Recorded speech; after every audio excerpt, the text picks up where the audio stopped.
Assalamualaikum warahmatullahi wabarakatuh. Perkenalkan, nama saya Radifa Sofyan, NIM 23070190037. Mata kuliah metodologi pembelajaran kelas 5C, dan saya ingin mempresentasikan materi saya tentang pendekatan PQ 4R. Dan yang pertama yaitu definisi. Metode PQ4R merupakan salah satu bagian metode elaborasi. Metode elaborasi adalah proses penambahan penilaian, sehingga informasi baru akan menjadi lebih bermakna.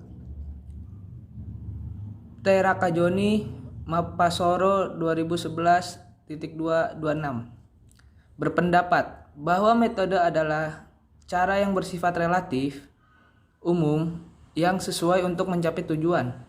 Ini berarti metode digunakan untuk merealisasikan strategi yang telah dipilih atau ditetapkan. Metode PQ4R adalah metode yang diciptakan oleh Thomas dan Robinson, yang merupakan singkatan dari Preview, Question, Read, Reflect, Recheat, Review. Teknik PQ4R menurut Anderson pada hakikatnya merupakan penimbul pertanyaan dan tanya jawab yang dapat mendorong pembaca teks melakukan pengolah materi secara lebih mendalam dan luas. Metode PQ4R lahir dari pengembangan metode SQ3R. Ternyata metode SQ3R belum sempurna karena masih dibutuhkan sebuah langkah, yaitu refleks atau refleksi, guna mengembangkan informasi yang terdapat pada sebuah bacaan dan memindahkannya dari memori jangka pendek ke memori jangka panjang.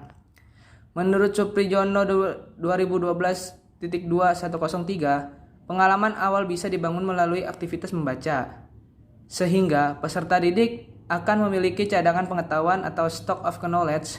Salah satu metode membaca yang efektif digunakan adalah metode PQ4R.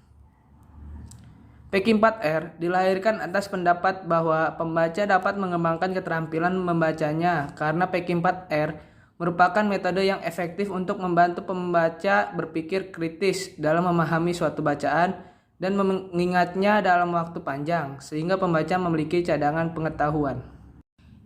Dan materi yang kedua adalah karakteristik metode PQ4R.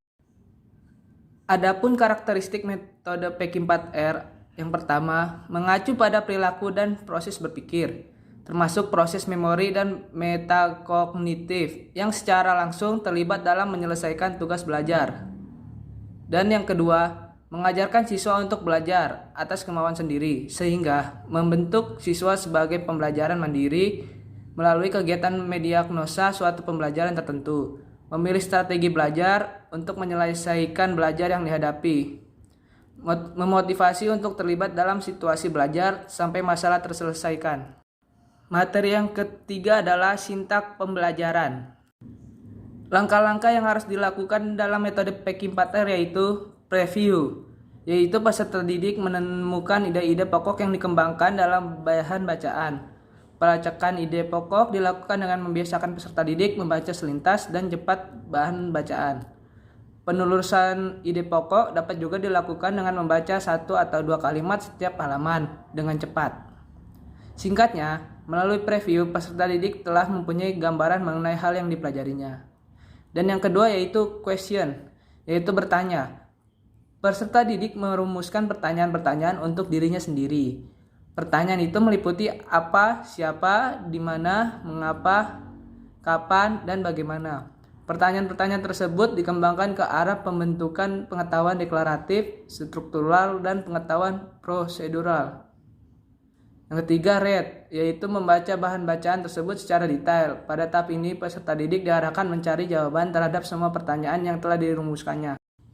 4. Reflect, yaitu selama membaca mereka tidak hanya cukup mengingat atau menghafal, namun terpenting adalah mereka berdialog dengan apa yang dibacanya.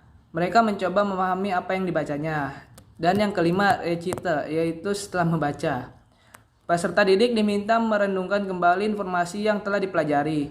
Terpenting dalam membawakan kembali apa yang telah dibaca dan dipahami oleh peserta didik adalah mereka mampu merumuskan konsep-konsep, menjelaskan hubungan antar konsep tersebut, dan mengartikulasikan pokok-pokok yang penting yang telah dibacanya dengan redaksinya sendiri. Akan lebih baik jika peserta didik tidak hanya menyampaikannya secara lisan, namun juga dalam bentuk tulisan. Dan yang keenam adalah review, yaitu peserta didik diminta membuat rangkuman atau merumuskan inti sari dari bahan yang telah dibacanya. Terpenting pada tahap ini peserta didik mampu merumuskan kesimpulan sebagai jawaban dari pertanyaan-pertanyaan yang telah dianjurkannya. Dan yang keempat adalah kelebihan PQ 4R. Kelebihan metode PQ 4R yaitu A. Dapat membantu siswa yang daya ingatannya lemah untuk menghafal konsep-konsep pelajaran. B. Mudah diterapkan pada semua jenjang pendidikan. C. Mampu membantu siswa dalam meningkatkan keterampilan proses bertanya dan mengomunikasikan pengetahuannya. D. Dapat menjangkau materi pelajaran dalam cakupan yang luas. 5. Kekurangan PQ 4R. Kekurangan strategi PQ 4R yaitu A. Sangat sulit dilaksanakan jika sarana seperti buku siswa atau buku paket tidak tersedia di sekolah. Dan yang B. Tidak efektif dilaksanakan pada kelas dengan jumlah siswa yang terlalu besar, karena bimbingan guru tidak maksimal, terutama dalam merumuskan pertanyaan. Sekian presentasi dari saya, yang benar dari Allah dan yang salah datangnya dari saya sendiri. Wabillahi taufiq walhidayah. Wassalamualaikum warahmatullahi wabarakatuh.